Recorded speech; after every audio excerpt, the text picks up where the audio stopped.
At 7:37, we're following breaking news in the conflict with Iran.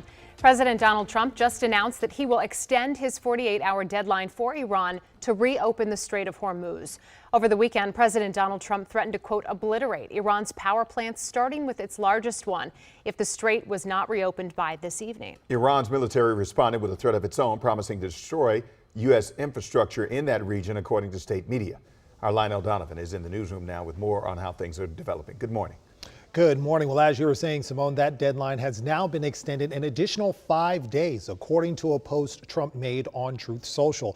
Travel through the strait has been effectively shut down over fears of ships being targeted, meaning 20% of the world's oil and liquefied natural gas has stopped moving, and we've already seen the fallout. Analysts say gas prices in some states have risen more than 30% since the fighting began, and the White House is now facing pressure from here and abroad to get the strait back open. Both sides continue to fire on targets throughout the Gulf. Last night, Israel confirmed that it began a wide-scale wave of strikes targeting Iranian infrastructure. Meanwhile, Saudi Arabia says it intercepted a ballistic missile targeting its capital, while another struck a, quote, uninhabited area. And the UAE said its air defenses were working to intercept incoming missiles from Iran. The UAE has also joined 21 other countries, including the UK, Germany, France, and Japan, to ensure safe passage through the strait.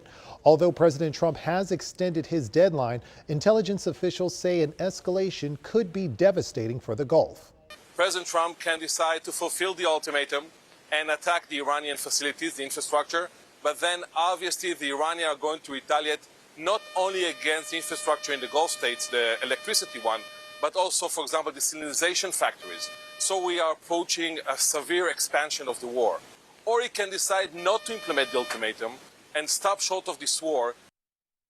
Now, so far, the death toll from the war has risen to more than 1,500 people in Iran, along with more than 1,000 people in Lebanon, 15 in Israel, and 13 U.S. military members, along with an unknown amount spread throughout the Gulf region. Millions of people in Lebanon and Iran have also been displaced since the war began. U.S. military officials are advising Iranians to stay inside since the U.S. and Israel are targeting missile and drone manufacturing sites. Back to you.